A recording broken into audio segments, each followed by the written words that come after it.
Information crédible à la source.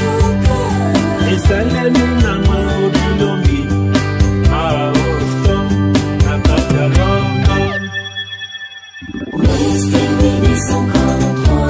Formation politique, socio-culturelle, musicale, religieuse. Formation professionnelle. Bana poto, bana mukile mobimba. Soki nga sa moto na ino ba vérité, mutu na ngai ningana. Boniko mutu na ngai ningana vérité za moko. Totala ki toyoka ki tomona ki ya vérité ya solo yango eye. Max TV 243. Les amoureux de YouTube et les youtubeurs, les amoureux ya ba biloko ya qualité, balobi nulle part ailleurs, kaka awana Max TV 243. Max TV 243. Bon s'abonner massivement pour nous profiter na bilingue ya Max TV 243. C'est une occasion, l'occasion. Max TV 243. Là où moi je dors, là où moi je me passe, là où moi je mange. J'ai tout fier de ça. Papa, maman, on fait campagne de la Pino. Va s'abonner. Awa, ma camouflage il y a bien, mes missions il y a bien, ma fille va bien, ma gaga bien, mes missions il y a bien, mes loups il y a bien, Nyoso il y a bien, là où moi j'adore. Tout abonné na bato même s'abonner, il faut s'abonner na Max TV 243, s'abonner quand on sait jamais. Dans tout temps Georges écoute ma fibre s'abonner. Dans tout temps du bébé na Max TV, s'abonner. Bonjour, bon après-midi et bonsoir chers internautes. Bienvenue sur Max TV 243. Moi, c'est Mao Stone, super chef. En tout cas, des bébés bossés, des bébés déjà qui nous m'embouissongi, m'embouibandi. Toujours jusqu'à vous avez s'abonner alors maximum YouTube channel de Max TV 243. Merci pour la fidélité, merci pour le soutien de Bino. Mais des bébés, mais vous avez peur de ma festivité, ma fête. Donc, on me dit rallye.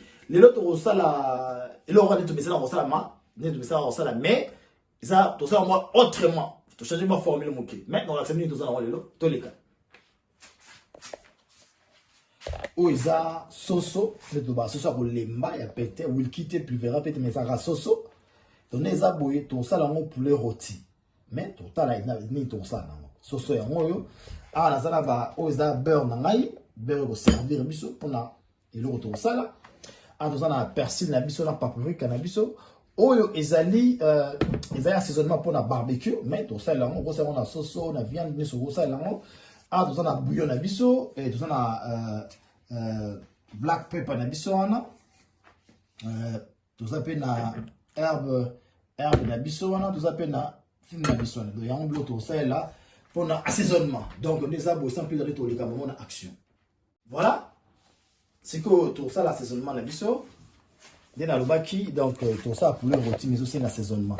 Donc on a avec ça beurre nangai en haut, on tient en haut, parce que dans ça mélange à épices nangai so, on beurre nangai wana, peu beurre nangai, ensuite avec ça persil nangai na paprika nangai na kati awa, on peke na sopi en kaka, tout à grave ça na te, sopi en kaka.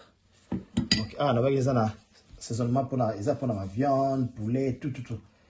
Pour la barbecue et côté wana parce qu'on a la bouillon na pisali awa ça va 100 grammes même 250 grammes dépend de la quantité ya poulet nao parce qu'on a herbe de province nangai herbe de province ça vraiment il y a 5 ça va 5 grammes 5 grammes nangai pour moni ça pour les 5 grammes là ils ont un assaisonnement bien pour équilibrer on se qu'on a film nangai. Et nous ça va 5 grammes juste pour l'assaisonnement et ça va bien voilà le bébé que ça poulet donc pour les il y a 1 kilo hein 1 kilo et demi de 5 grammes d'assaisonnement il coûte très bien et ce qu'on a poivre noir nangai pour que ça un peu moins c'est pour les appeler mais on va bana bazar ça poivre noir voilà en tout cas ba meilleur on veut la bilognoso bonne année la bilognoso donc voilà quoi voilà. Parce que ça, on a mélangé en haut très bien pour assaisonner en haut. Donc voilà, il faut maintenant mixer en haut.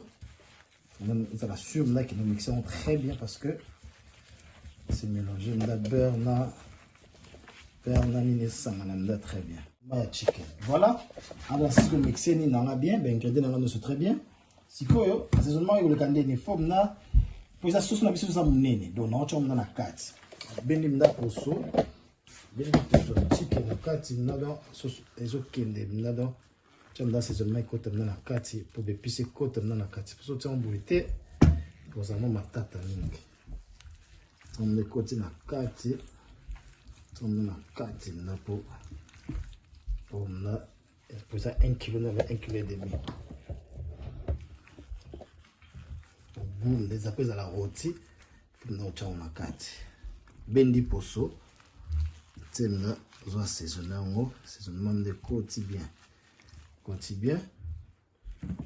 On a des boissons dans on s'est massé dans la ciment. Parce que nous avons très bien donc. Quotidien, quotidien,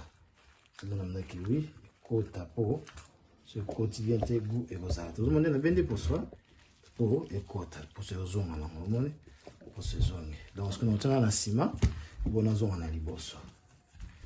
Ah si comment on tombe la possibilité, palo les on les voit palo. Zone nous opère ben. Voilà. Donc tout ça assaisonnement na biso, on va qui, on va la gomme na assaisonnement na ceci. Et on va la baki nda ils a rôti. Au constat on peut le même jour, mais là on préfère qu'on sale quelques heures avant, après. Tout ça les yango parce que ça c'est ça mon voilà yango munda ici c'est quoi tout bon ba yango comment tu conserver encore et puis c'est côté na kati c'est qu'on dit que on rap on a na papier aluminium non voilà c'est que on a côté ça c'est parce que ah tu quand que c'est au Kangama. Voilà, c'est que voilà. Là, c'est que vous voyez, tout au Kangama.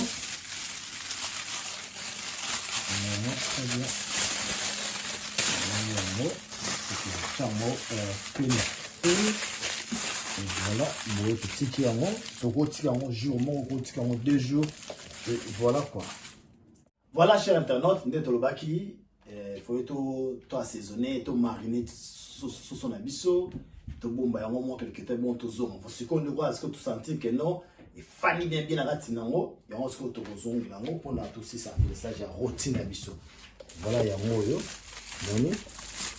on va mettre ça dans mon rôti. De ce que nous c'est parce que tu as épicé tout la carte déjà. Tu as besoin de faire un plat, tout qui est dans four et ici il faut que la wana. Donc on va tout faire moi unité pour juste écangrer matin. Moi unité nani nabi.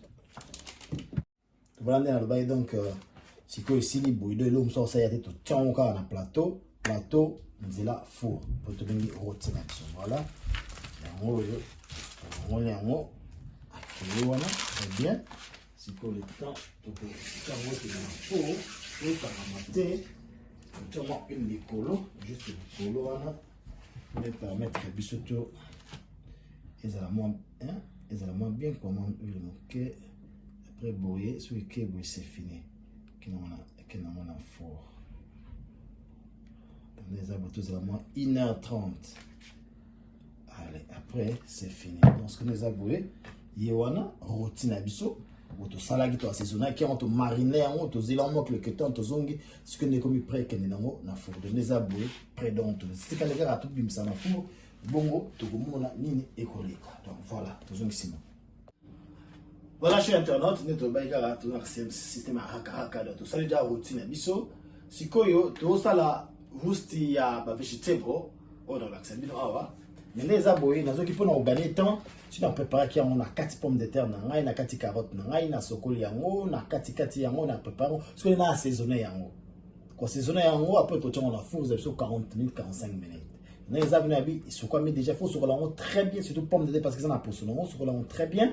Et carottes pour socoli très bien. Et voilà, au sein des mélanges nayo. Ce qu'on a mocha, bah épices, on épices, on commande mocha, épices nangai, nazana poivre noir nangai.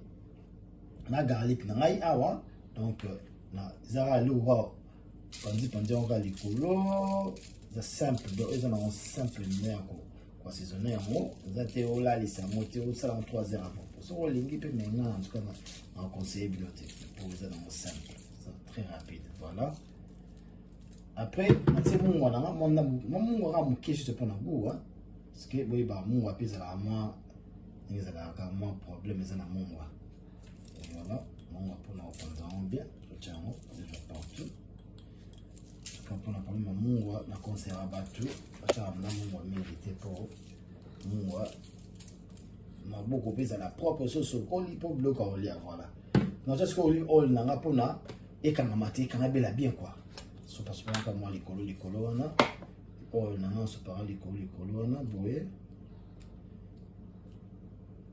voilà les aboués voilà les aboués et quand on a fou pour 40 à 45 minutes après on a les et comme il prépare dans tenir l'ango c'est un ce que pour na et quand on a bien ce que d'autres comme mélanger très bien on a dit ma beaucoup chocolat mélanger très bien comme ça mon côté la épice tout le côté donc ça comme mélanger la moitié suivant mon niveau là les sango ah mais yo moni to ça une heure avant yo quand le moni ngai na préféré voilà ça n'a pas été au fait une heure avant mais pour ça on simple côté on ça je ça choix en tout cas tu laisses maluka Pati loaka on est à choix bana bela bino bobi dans masomo etambolaka ba bi le goloma kambole vandom mbula kama bandi mona la Firenze yope yobika système ya voilà neza bo isa prêt pour que nous on fou chaki ya mabo mona pana voilà il va voilà yango neza bo c'est bon faut encore là voilà chez internaute na baki to sala ki routine biso ya soso to sali la pomme de terre na biso ba vegetable na biso ya rusti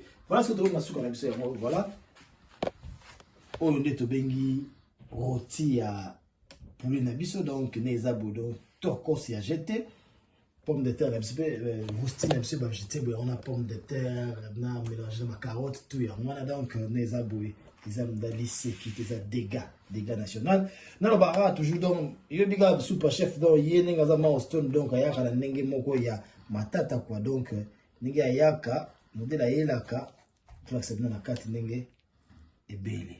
Donc, toujours on a bien dans ma caméra. Voilà. Vraiment, dans le feu bélandé, les abous, ils ont dégâts nationaux, les abous, les pommes de terre, mélange, végétable, on a appétit, na famille, en tout cas, festivité, la bino, tocosité. Donc voilà, tout comme la souka, il y a vidéo, toujours. Dans l'équipe, on mais le beau connaît ce moment. Donc, meilleur vient la bino, c'est pour la de partout. Vous allez bonne année, joyeux Noël. Et si vous avez les bino, manabino, mboula sika. Donc, ma casse, ma tata quoi. Je vous abonne alors, massimo YouTube channel de Mec 243. Ce prochainement en stone, dans un toujours nabino. Merci Litoko. Tout le temps,